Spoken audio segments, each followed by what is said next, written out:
गणगण गणात बोते. Hello everyone, मी अश्विनी मोर्शीकर. तर आज माझ्या घरी माझी आई आली होती तिच्या माहेरावरून आणि आमचा प्लॅन असा होता की आई, मी, आत्या आम्ही सगळे भाऊबीजसाठी अचलपूरला जाऊया. तर आत्यानी तर भाऊबीज उरकवली, माझी राहिलीच होती काही कारणास्तव. आणि असा प्लॅन असल्यामुळे फक्त एवढं सांगितलं की आपण तुळशीचं लग्न लावून जाऊया. तर झाली ना माझी आई कामाला सुरू. म्हणजे ती अशी वाट नाही बघत की मी मुलीच्या घरी आहे, मी पाहुणे आहे, मी कशाला काम करू. माझी आत्या आणि आई दोघींनी मिळून एवढ्या फास्टमध्ये तुळशी विवाहाची सगळी तयारी मला करून दिली ना की माझ्याकडनं तर 2-3 तास लागू नये एवढं सगळं झालं नसतं. त्यांचा एक्सपिरियन्सही मॅटर करतो आणि शेवटी त्यांची इच्छाशक्ती खूप आहे, ती जनरेशनच तशी आहे.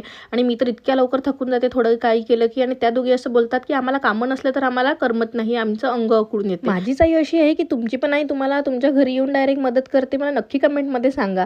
आणि त्यानंतर अंतरपाठाने जे बोरबाजी आवळ्याचं बोर्ड होतं ते मी तयार करून घेतलं. आणि ना मग आईने अशी मस्त कमेंट केली की ती ऐकून माझं मन एकदम प्रसन्न झालं. आई बोलली की तुझे केस छान लांब आणि दाट वाटायला लागले. तर मला एवढं भारी वाटलं कारण की मी त्या गोष्टीसाठी खूप मेहनत घेत आहे.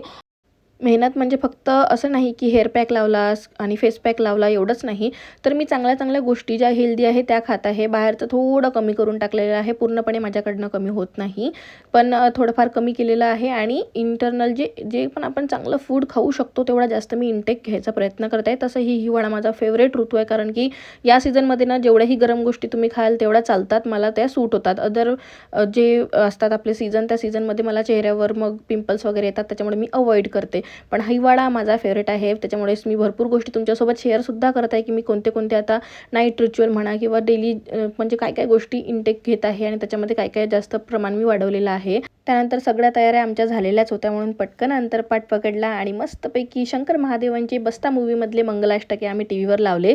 आम्हाला खूप आवडतात ते मंगलाष्टके, माझ्या मिस्टरांना मला. आम्ही नेहमी अधूमध्येही कधीही आठवण आली ना तरी लावत असतो टी व्हीवर.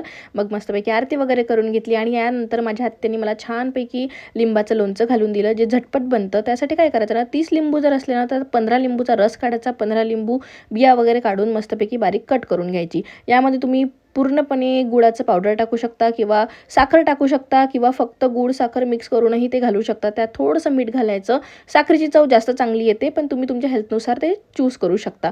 रेस्ट करायचं 2 तास, त्यानंतर शिजवून घ्यायचं जोपर्यंत जी साल आहे ना ती नरम पडत नाही आणि तुमचं लोणचं रेडी आहे. मस्तपैकी एन्जॉय करा. थँक्यू.